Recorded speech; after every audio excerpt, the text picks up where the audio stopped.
Another day and another chapter of Tony Khan lives in a delusional world. It seems like we can't have an AEW pay-per-view, even one that's good, like World's End was. World's End was a good show, without some kind of controversy or Tony Khan saying something or doing something that distracts away from the quality of his shows. And in this case, it wasn't actually Tony Khan that said it. But I'm going to get to what I'm talking about here. So, Dave Meltzer recently did a show with Garrett Gonzalez, Wrestling Observer Radio, and he says that according to Tony Khan, because he was asked, Garrett basically asked him, does Tony Khan regret showing the CM Punk footage? This was back on April 10th when they showed the footage of the backstage altercation, which wasn't even an altercation. It was a shove and a choke for like 3 seconds. And does he regret that? And Tony Khan said he does not regret it. In fact, he said that he thinks that that's what helped him get a deal with Warner Brothers Discovery. When I heard this, I was absolutely floored. I mean, like, this is beyond, like, people say that Vince McMahon was out of touch. People say that people in the wrestling business live in a bubble, and even some wrestling fans do, and they don't leave reality. They don't live in reality. They don't leave the bubble and come into the real world.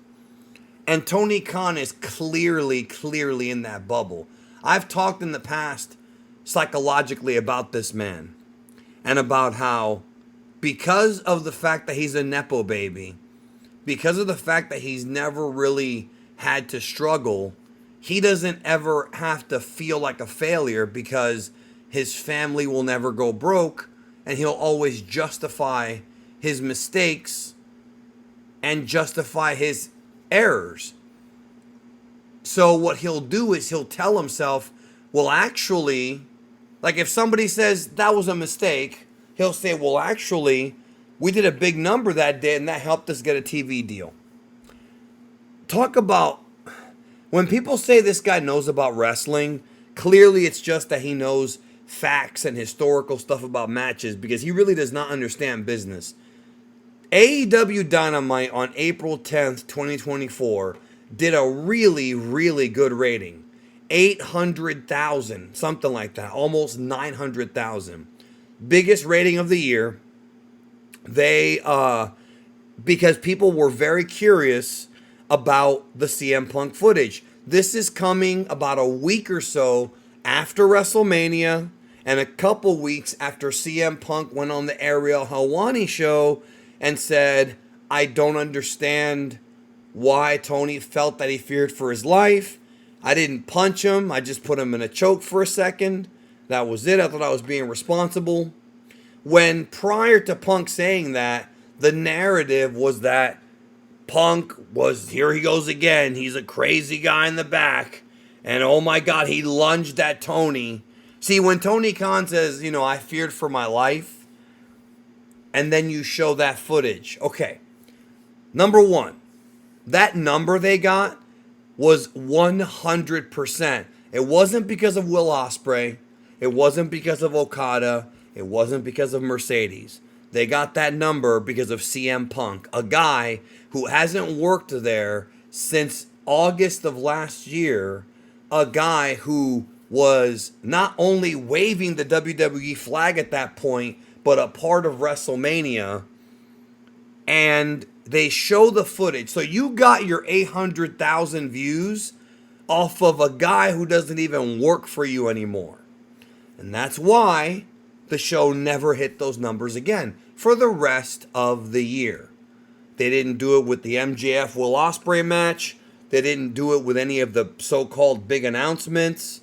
None of the big returns. None of the big angles. They never hit those numbers again. Those numbers were people who were curious to see what this was going to be like. They wanted to see a real fight, literally, a real fight. And what they got was something that resembled an elementary school disagreement in the lunchroom.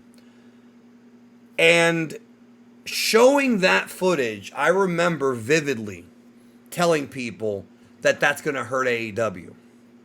If you trace it back, if you study the numbers, do like Brandon Thurston does from WrestleNomics and look at the AEW ratings, after that show, the decline began. Now, why? Because when you showed the footage, not only was it a very, not only was it a very sort of, I guess the word is bitch move, because you show that this guy's comments got to you. You exposed yourself as, somebody who was gotten to by CM Punk's comments. But then when you show the footage, you just proved him right. Because when you look at the footage, right, Jack Perry got in his face. You can't hear what Jack Perry said. They had a scuffle for less than 7-8 seconds maybe. And it was broken up. That segment did not sell one pay-per-view for AEW. It did not make Jack Perry a bigger star. Maybe in AEW he was a bigger star. He was getting pushed after that. But he really isn't a bigger star in the overall scheme of entertainment. It didn't bring a single viewer back to AEW the next week. It just didn't. It was a publicity stunt. That's what that was. No different than what they would do during the Monday Night War. And what you did was you proved CM Punk was right. You proved that Jack Perry was disrespectful. And you proved that you're a bitch. And a lot of people lost respect for Tony Khan, because for a guy like Tony Khan, he's a 41-year-old man. I think 42 very soon. He might already be 42. And this guy went to private school. This guy's never been in a fight in his whole life. For that to... And I know, some folks are going to say, well, the footage of Punk lunging at Tony, that happened later. Which, maybe it did. I don't know. The problem is they never showed that. That's the issue. They only showed the Jack Perry stuff. And tried to turn it into an angle. See, they tried to tell the world that it was an angle to get the Young Bucks FTR match some heat. And it didn't work. Because everybody sees through that. Everybody sees through the fact that you were butthurt that CM Punk spoke out and told the truth. And now that probably means that everything else that Punk said was true. Right? That led to all of this. That showed that Tony Khan's not a leader. He doesn't know how to run a business.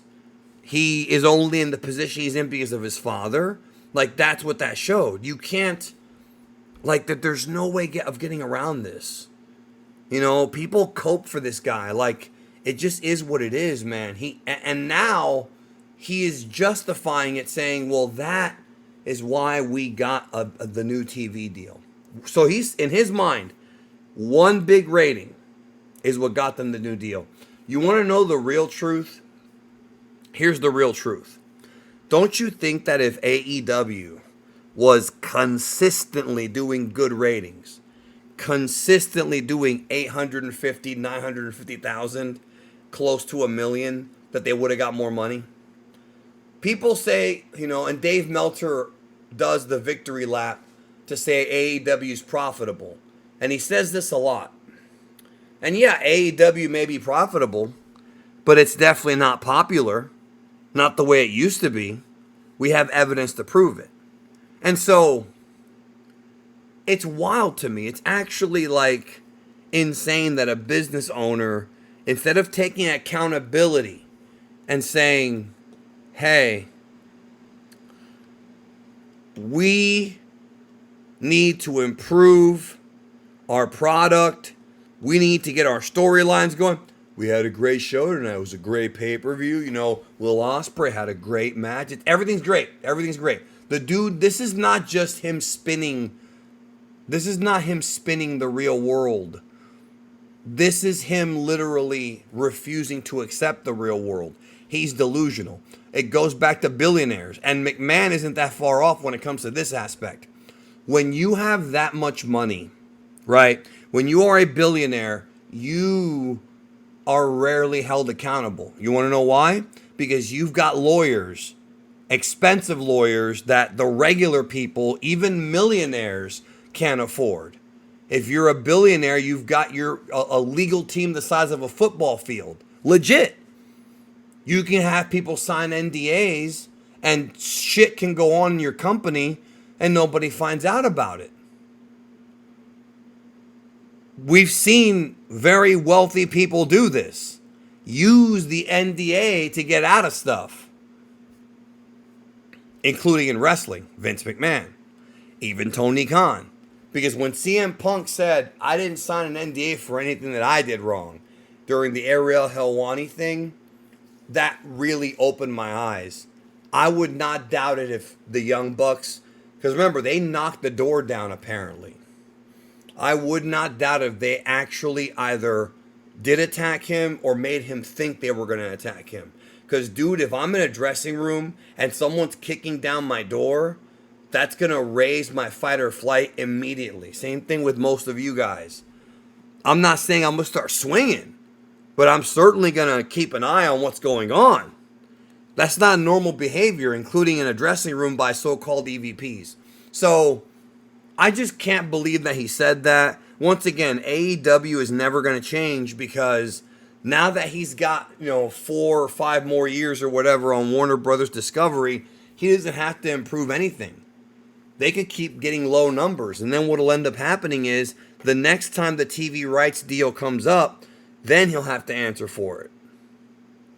And they are right now hovering around 500 to 600,000. And a lot of that is because I think people were already giving up on AEW. They were curious. They saw the Punk thing and said, this guy's right. Everything he said was true. And you just killed your own credibility. You made the Young Bucks look bad. You made Jack Perry look bad. And you made AEW look bad. And Tony Khan himself made himself look bad. Now, I say this on a very subtle level. Because the reality is that most people have a subconscious sort of respect for honesty and for truth. At least good people do. And so when CM Punk is proven right, and you're proven to be a crybaby rich boy who didn't like that one of his wrestlers was mean, you lose their respect, bro. And that's a big reason. Not the only reason. That is a big reason as to why they never did that number again. I remember watching that show being disgusted. And he's justifying it, saying that, oh, that's why we... So he actually thinks that one rating is what got them re-signed. But they haven't done a number anywhere near that since then. And I don't know if they can. I don't know what they're going to be able to do. At this point, AEW has to completely rebuild. Meaning, they're going to have to start a storyline or have some long-term booking plans in place for the next 2 or 3 years and execute them week by week, like what the Bloodline did a few years ago, and really get some good long-term stories that hook people with cliffhangers and things like that.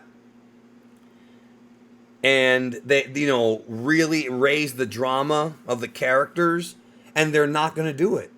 It's not about being like sports entertainment. You can still be, a more athletic wrestling company. You don't have to fire all of the younger, smaller guys. I'm not saying that, but you got to get them in positions to where they matter. And I don't think he's capable of it. I think he just books wrestling a lot like the independents. I don't think he's capable of it. I don't think he really understands wrestling the way people think he does. He might know what match Chris Jericho had in the summer in May of 1997 by heart, but that doesn't mean you really understand what it takes in the business. So, again, I don't want to do it. I'm not trying to make another AEW doom and gloom, but with this dude in charge, man, at least we're going to get some good matches and maybe some good stuff here and there, but my God, this is a legitimate delusion, bro. This is a legitimate, I don't want to face reality. Billionaires are like this. I don't want to face reality, so I'll cope with it by making up excuses or justifying my behavior. Actually, you don't have to be a billionaire to do that. People do that anyways, but billionaires have the legal team to do it. They can do that with more things than we can. So, yeah. What more can I say?